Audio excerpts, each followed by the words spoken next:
बिस्मिल्लाहिर्रहमानिर्रहीम। क्लास का आगाज करते हैं हम लोग। आप जानते हैं कि हम लोग न्यूमेरिकल्स कर रहे थे, तो आज हम मजीद आगे न्यूमेरिकल करते हैं। हमने लीनियर और वॉल्यूमेट्रिक थर्मल एक्सपेंशन के न्यूमेरिकल ऑलमोस्ट सारे कर लिए हैं, ठीक है। अब जो नेक्स्ट न्यूमेरिकल हम करने वाले हैं वो न्यूमेरिकल रिलेटेड है रूट मीन स्क्वायर स्पीड कह लें या रूट मीन स्क्वायर वेलोसिटी से रिलेटेड है। तो ये रूट मीन स्क्वायर स्पीड या रूट मीन स्क्वायर वेलोसिटी क्या होती है, थोड़ा सा मैं इसके बारे में बता दूं, फिर हम इसके न्यूमेरिकल स्टार्ट करते हैं। बुक वाले भी और पास पेपर में जो न्यूमेरिकल दिए हैं वो भी करते हैं, ठीक है। देखिए, हमने काइनेटिक मॉलिक्यूलर थ्योरी के जरिए दो फार्मूलाज प्रूव किए हैं, और वो दो फार्मूले क्या थे हमारे पास। पहले हमने ये फार्मूला किया हुआ है, वो हमारे पास था, हमने प्रूव किया था कि प्रेशर जो होता है वो 1/3 रो v स्क्वायर बार के बराबर होता है। तो यहां से वेलोसिटी को इधर छोड़ दीजिए, बाकी सबको इक्वेशन को दूसरी तरफ ले जाएं, तो 3p से मल्टीप्लाई हो जाएगा, दिस बिकम 3p, और ये रो जो मल्टीप्लाई हो रहा है यहां जाकर डिवाइड हो जाएगा, तो ये रह जाएगा मेरे पास v स्क्वायर बार। इसको हम कहते हैं mean square velocity, okay, this is known as mean square velocity. और अगर मैं यहां से स्क्वायर अगर दूसरी तरफ क्या आ जाएगा, रूट आ जाएगा मेरे पास, तो तब ये v मेरे पास बन जाएगा under root 3p upon rho की। इस v को हम लोग लिखते हैं RMS। तो RMS का मतलब होता है हमारे पास R stand for root, M stand for mean और S stand for square. Root mean square, speed कह लो या वेलोसिटी कह लो, जो मर्जी लफ्ज इस्तेमाल कर लो। तो एक फार्मूला तो हमारे पास बना 3 multiply bye P, P is the pressure, और रो हमारे पास क्या होती है, डेंसिटी होती है, राइट। तो प्रेशर और डेंसिटी होगी तो हम इस फार्मूले के जरिए क्या कैलकुलेट कर सकते हैं, root mean square speed calculate कर सकते हैं। अच्छा, प्रेशर हमारे पास किसमें होना चाहिए, लाजमी तौर पर प्रेशर आपके पास होना चाहिए न्यूटन पर मीटर स्क्वायर में, जो हमारे पास यूनिट है, और डेंसिटी हमारे पास किसमें होनी चाहिए, किलोग्राम पर क्यूबिक मीटर में होनी चाहिए। ना हो तो इसमें कन्वर्ट करना पड़ेगा। आमतौर पर याद रखिएगा, हमारे पास एटमॉस्फेरिक प्रेशर दिया होता है 1 atm। ATM stand for atmospheric pressure. 1 atm की वैल्यू 1.01 एक्सपोनेंट 5 न्यूटन पर मीटर स्क्वायर के बराबर होती है। ना दी हो तो हमें मालूम होनी चाहिए, वैसे बाय द वे न्यूमेरिकल में दी होती है, ठीक है, लेकिन ये याद होनी चाहिए 1 एटमॉस्फेरिक का जो प्रेशर होता है वो 1.01 एक्सपोनेंट 5 न्यूटन पर मीटर स्क्वायर के बराबर होता है। एक तो ये फॉर्मूला हमारे पास आ गया, इसको डायग्राम बंद कर देते हैं।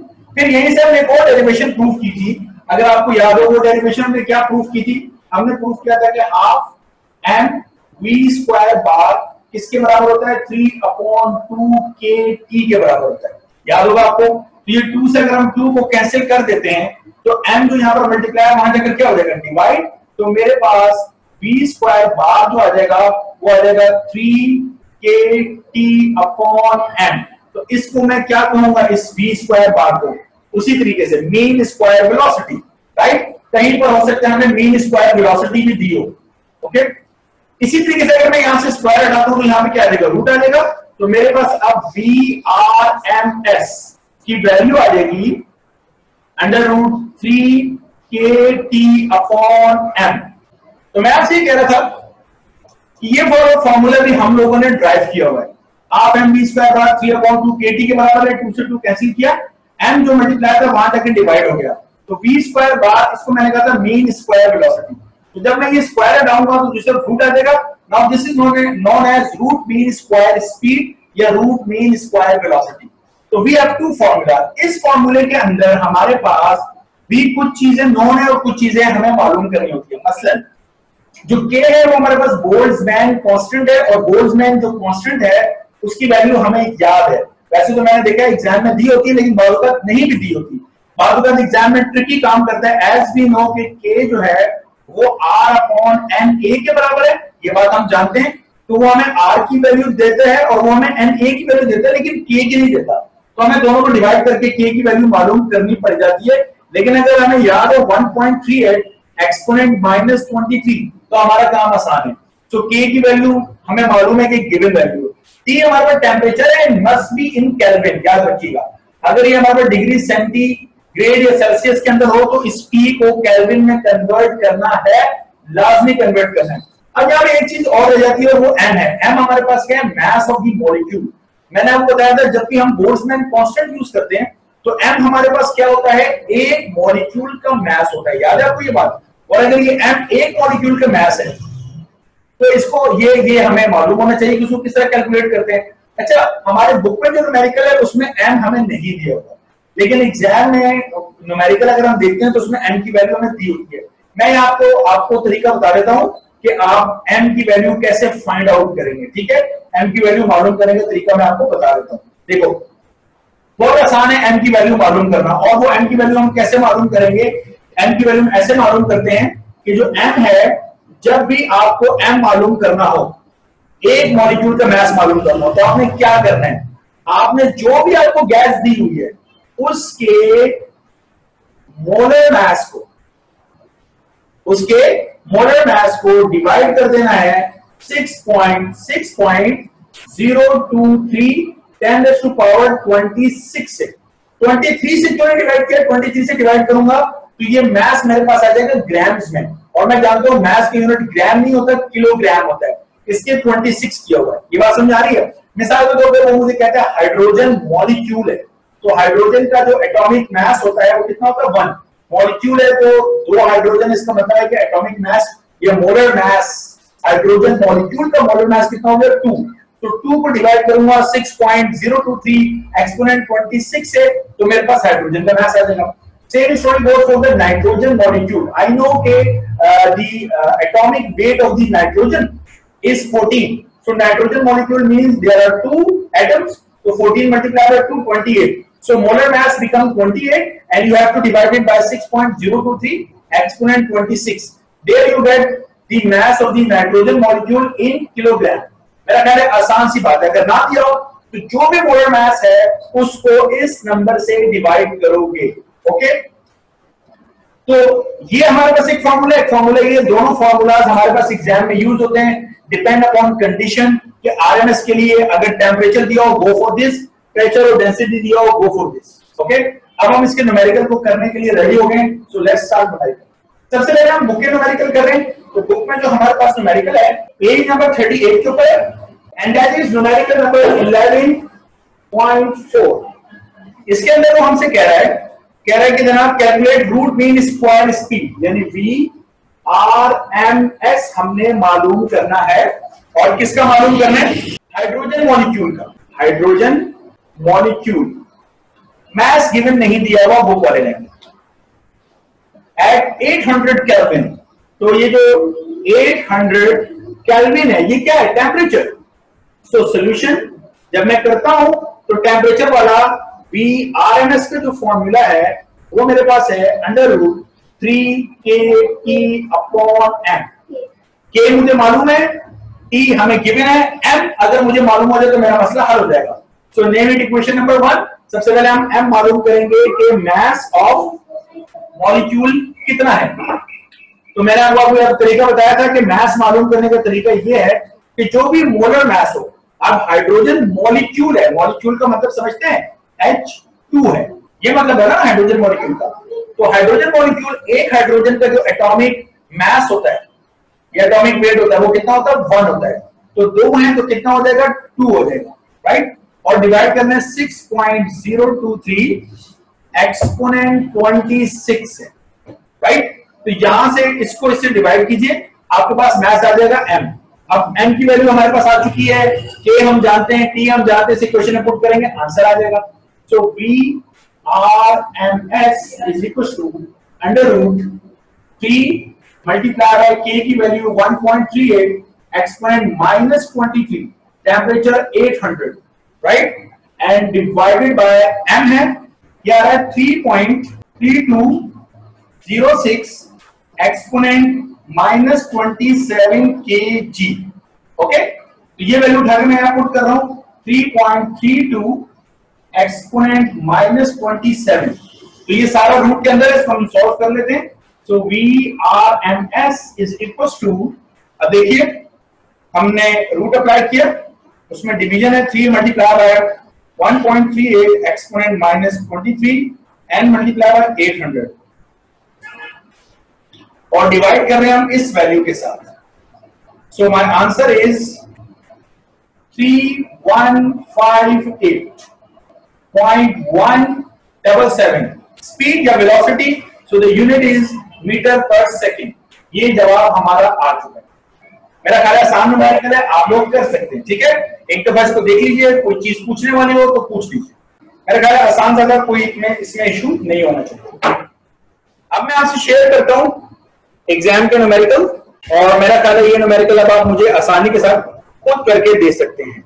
ये देखिए, काइनेटिक थ्योरी ऑफ गैसेस के हमारे पास न्यूमेरिकल है। ठीक है, तो सबसे पहले जो न्यूमेरिकल है हमारे पास ये 1996 के अंदर आया हुआ है, जिसमें वो कह रहा है find RMS speed of nitrogen molecule eight 27 degree Celsius. तो ये 27 डिग्री सेल्सियस है, इसको केल्विन में कन्वर्ट करेंगे हम। ओके, इसके साथ वो कह रहे हैं given the mass of the nitrogen molecule. अब आप देखिए, मैंने जो आपसे कहा था नाइट्रोजन मॉलिक्यूल का मास उसने हमें गिवन दिया हुआ है, ये रहा, और के की वैल्यू भी उसने एग्जाम में गिवन दी है। तो मेरा ख्याल है न्यूमेरिकल सॉल्व करना कोई इशू आपके लिए नहीं होना चाहिए। 27 जो हमारे पास है वो क्या टेम्परेचर है। ठीक है क्लास, मैं मुतमईन हूं, ये न्यूमेरिकल आप कर सकते हैं, डेटा बनाते जाते हैं आपके साथ, और ये आप पे छोड़ते रहते हैं। मेरा ख्याल है आप ये आसानी के साथ कर सकते हैं। ठीक है, तो मैं इसका डेटा आपको बना देता हूं। देखिए 1996 का जो न्यूमेरिकल है उसमें हमारे पास जो टेम्परेचर है वो दिया हुआ है 27 डिग्री सेल्सियस। तो इस 27 में प्लस कर दीजिए 273, राइट, तो ये कितना हो जाएगा मेरे पास 300 केल्विन आ जाएगा। तो ये तो आ गया हमारे पास टेम्परेचर। उसके बाद उसने दिया हुआ है मास दिया हुआ है हाइड्रोजन मॉलिक्यूल का, जो कि मैंने कहा था एग्जाम में आपको देता है, और वो है 4.67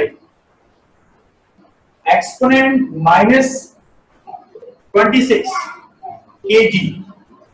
के की वैल्यू हमें याद होती है, लेकिन फिर भी बारह उसने हमें एग्जाम में गिवन दी हुई है जूल्स पर केल्विन।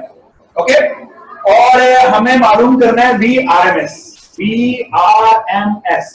तो मुझे बताइए, अब इसको मालूम करना कोई इशू नहीं होना चाहिए आपके लिए। VRMS का जो फॉर्मूला है वो टेम्परेचर वाला यूज करें तो 3kT/m। 3 नंबर है, K हमें गिवन है, T हम केल्विन में कन्वर्ट कर चुके हैं, M हमें गिवन है। सारी वैल्यूज यहां पुट कीजिए, आपको आंसर आ जाएगा।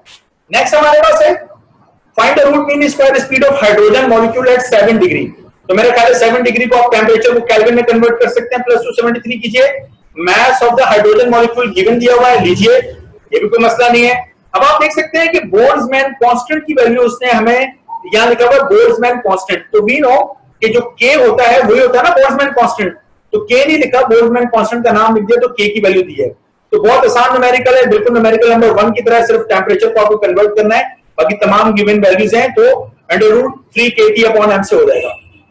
न्यूमेरिकल नंबर 3 पे आते हैं, कह रहे कैलकुलेट द वॉल्यूम ऑक्यूपाइड। अच्छा, इसको छोड़ दें, ये RMS वाला नहीं है, इसके बाद बात करता हूं मैं। नंबर 4 पे आते हैं, कह रहे find root mean square velocity. फिर RMS वेलोसिटी मालूम करनी है हाइड्रोजन गैस की 100 डिग्री सेल्सियस पर। सो बी केयरफुल, 100 को केल्विन में कन्वर्ट करना है। ठीक है, take the mass of the hydrogen molecule. Hydrogen molecule का मास वो कह रहा है इतना लेना है। वैसे भी देखें -27 -26 अगर हो तो समझ जाइए कि उसने मास दिया हुआ है, तो m की वैल्यू से दी हुई है। टेम्परेचर को केल्विन में कन्वर्ट करना कोई मसला नहीं है, और k की वैल्यू भी दी है। तो ये न्यूमेरिकल भी पहले और दूसरे न्यूमेरिकल की तरह है। नंबर 4 इजी, आप लोग खुद कर सकते हैं। नंबर 5 में आते हैं, कह रहा है calculate the density of hydrogen gas. Be careful, अब डेंसिटी है और वो कह रहे हैं वो आइडियल गैस, इसको मान लीजिए आप। रूट मीन स्क्वायर वेलोसिटी उसने हाइड्रोजन की हमें दी है 1850 मीटर पर सेकेंड। कौन से टेम्परेचर पे 0 डिग्री सेल्सियस के ऊपर, और 1 एटमॉस्फेरिक का प्रेशर है हमारे पास। देखिए ये उसने वैल्यू उसने 1 एटमॉस्फेरिक की आपको दे दी, जो मैंने आपसे कहा था याद होनी चाहिए, 1.01 एक्सपोनेंट 5 न्यूटन पर मीटर स्क्वायर। लेकिन जस्ट इन केस की अगर ये वैल्यू ना दी हो तो आपको ये याद रहनी चाहिए। ओके, सो 1 एटमॉस्फेरिक प्रेशर दिया हुआ है, तो ये न्यूमेरिकल भी हम कर सकते हैं। नंबर 5 न्यूमेरिकल, तो नंबर 5 का डेटा भी हम आपके साथ कर लेते हैं, जो कि हमारे पास 2002 के अंदर प्री मेडिकल के पेपर में आया। तो उस जमाने में प्री मेडिकल प्री इंजीनियरिंग का पेपर अलग था। सो हमारे पास क्या है, calculate the density of hydrogen gas. Density हमें मालूम करनी है, क्वेश्चन मार्क हमने कर दिया, और वो कह रहा है considering to be ideal gas, तो आइडियल गैस मानिए when the root mean square velocity of the hydrogen molecule is 1850। तो जो VRMS है वो है 1850 मीटर पर सेकेंड, जबकि टेम्परेचर उसे दिया हुआ है 0 डिग्री सेल्सियस। वी नो कि हमें टेम्परेचर सेल्सियस में नहीं केल्विन में चाहिए, प्लस 273 कीजिए तो 273 केल्विन हमारे पास आ गया। ओके, उसके बाद दूसरा हमें दिया हुआ है जो प्रेशर है वो 1 एटमॉस्फेरिक है। तो 1 एटमॉस्फेरिक का प्रेशर 1.01 एक्सपोनेंट 5 न्यूटन पर मीटर स्क्वायर के बराबर होता है। हमें पता होना चाहिए, उसे हमें गिवन दिया हुआ है। सोल्यूशन, तो मेरा ख्याल है कि ये एक आसान सा न्यूमेरिकल बन गया आपके लिए। देखिए आप इसको कैसे करेंगे। सबसे पहले तो हम फॉर्मूला अगर लगाते हैं VRMS का, तो अगर ये लगाते हैं 3P अपॉन रो, ये वाला फॉर्मूला अप्लाई करते हैं, तो VRMS हमें गिवन है, यस हमें गिवन है। प्रेशर हमें गिवन है, यस हमें गिवन है। तो डेंसिटी मालूम करना कोई इशू है? कोई इशू नहीं है। तो इसका मतलब इसमें जो टेम्परेचर है वो हमें किस लिए दिया हुआ है? रिसीव करने के लिए दिया हुआ, और कोई मकसद नहीं है। तो हमें यहाँ टेम्परेचर अगर ना भी दिया होता तो हमारा मसला हल था। तो हम इस फॉर्मूले को यूज करेंगे। VRMS की जगह पे आप लिखिए 1850 is equal to under root 3 को मल्टीप्लाई कर दीजिए 1.01 एक्सपोनेंट किससे? 5 से, अपॉन डेंसिटी हमें मालूम करनी है।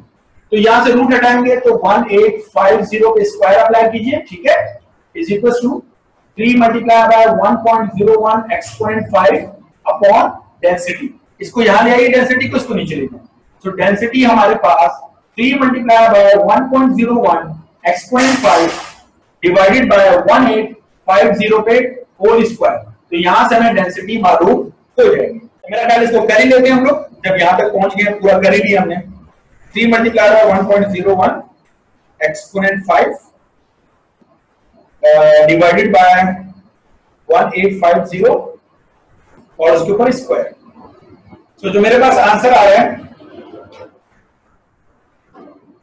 वो डेंसिटी आ रही है 0.0885 और डेंसिटी किलोग्राम पर क्यूबिक मीटर में, ख्याल कीजिएगा, ठीक है। ये हमारे पास आंसर आ चुका है। न्यूमेरिकल नंबर 6 मैंने आपसे कहा है कि अब आप देखिए कि न्यूमेरिकल नंबर 6 अब आप लोग कर सकते हैं। Calculate density. अच्छा, जो हमारा आंसर आया था हम उसको भी देख लेते हैं। ये देखिए, ये हमारा आंसर 0.08853 किलोग्राम पर क्यूबिक मीटर, और उसको उसने किसमें कन्वर्ट किया हुआ है?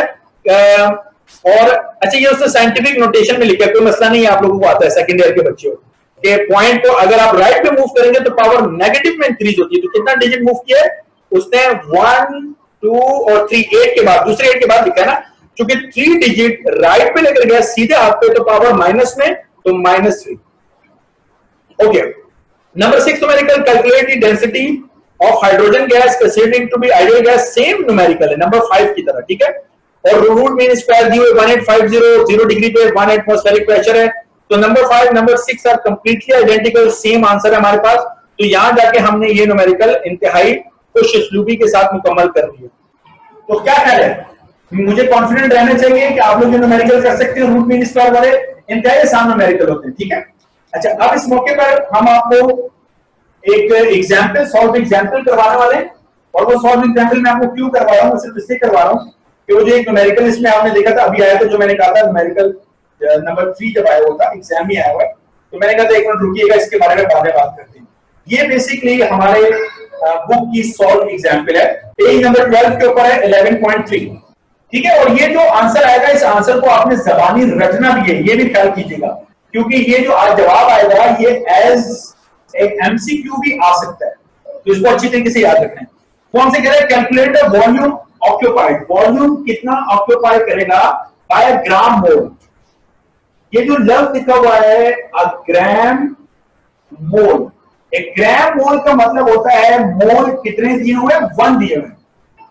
ग्राम मोल का मतलब है 1 मोल। ये अच्छी तरीके से याद रखिएगा, जुमले का मतलब है ग्राम मोल का मतलब है 1 mole of gas at 0 degree. Temperature कितना है मेरे पास? 0 डिग्री सेल्सियस है। आपको पता है कि हमें इसको 273 ऐड करके केल्विन में कन्वर्ट करना है, तो 273 केल्विन हमारे पास हो गया। जबकि वो कह रहे हैं कि जो प्रेशर है वो हमारे पास 1 एटमॉस्फेरिक है, जो कि हम जानते हैं कि 1.01 एक्सपोनेंट 5 न्यूटन पर मीटर स्क्वायर के बराबर हमारे पास होता है। ओके, तो हमें मालूम क्या करना है? हमें वॉल्यूम मालूम करना है कि वॉल्यूम कितना है। देखिए सोल्यूशन, हम ये बात जानते हैं कि जो हमने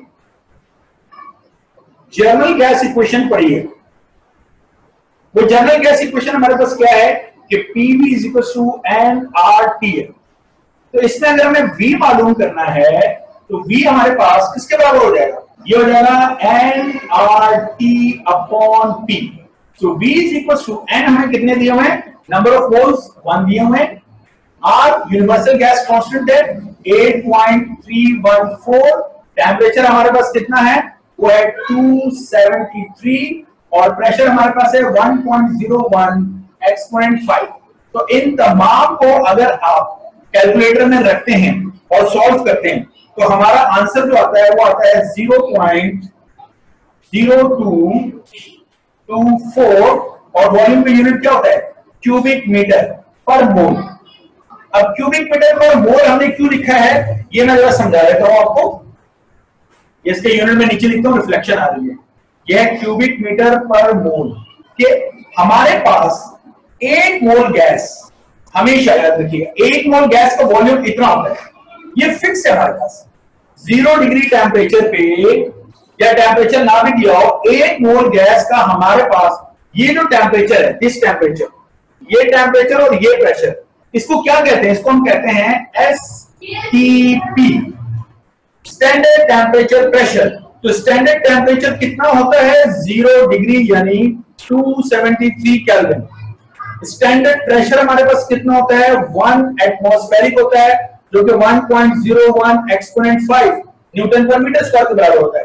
तो STP, अगर ये दो लफ्ज, ये दो चीजें ना भी दी हो और वो आपको बोले एड STP, वॉल्यूम बताएं ग्राम मोल का, ये मेरी बात समझ आ रही है, एग्जाम में लिखा हो एड STP, वॉल्यूम बताइए ग्राम मोल गैस का। तो याद रखिएगा STP का मतलब 0 टेम्परेचर 273 केल्विन, प्रेशर हमारे पास 1 एटमॉस्फेरिक। एक होता है हमारे पास RTP, जिसे हम कहते हैं रूम टेम्परेचर प्रेशर, RTP, उसमें प्रेशर तो हमारे पास यही होता है 1 एटमॉस्फेरिक, लेकिन टेम्परेचर जो होता है वो आमतौर पर हमने लिया होता है तकरीबन 20 या ऐसे कह लीजिए 25 डिग्री सेल्सियस होता है हमारे पास।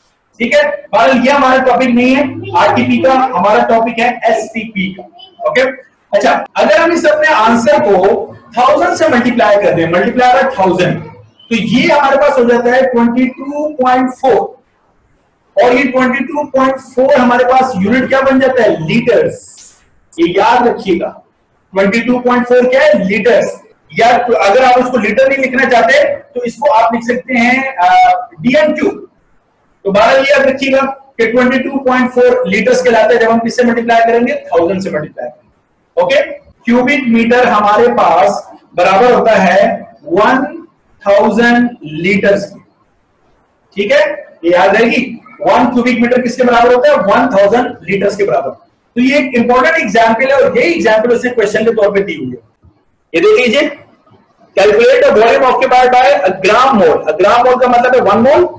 10 डिग्री पे दिया हुआ है, तो 10 डिग्री पे मेरे ख्याल कन्वर्ट करना आपके लिए कोई मसला नहीं है, प्लस 273 कीजिए। प्रेशर 1 एटमॉस्फेरिक है आपके पास, तो प्रेशर भी आप जानते हैं 1 एटमॉस्फेरिक का मतलब क्या होता है आपके पास, ये आप अच्छी तरीके से मालूम है आपको कि 1 एटमॉस्फेरिक प्रेशर हम किसको कहते हैं। ठीक है, क्या होता है 1 एटमॉस्फेरिक प्रेशर, ये लिखा हुआ है 1.01 एक्सपोनेंट 5। तो ये न्यूमेरिकल मेरा ख्याल है आप नंबर 3 आप कर सकते हैं। तो ये number 3 numerical now is your homework, you have to find the volume. सिर्फ टेम्परेचर जो मैंने 273 लिखा है वो आपका 283 आएगा, क्योंकि जब 10 में 273 ऐड करते हैं तो 283 होता है, तो आप इसको 283 रख के कर सकते हैं। सो मेरी क्लास आप मुझे बताइए, कॉन्फिडेंट हैं ये न्यूमेरिकल कर लेंगे आप लोग, कोई इशू तो नहीं है? अगर नहीं है तो ओके, आज की क्लास को मैं यहीं तक रखूंगा। ठीक है, तो आज की क्लास को यहीं तक रखते हैं। If you have any question आप चैट में लिख दीजिए या रुक जाइए, मैं आपसे बात कर लेता हूं, अदरवाइज आप लीव कर सकते हैं।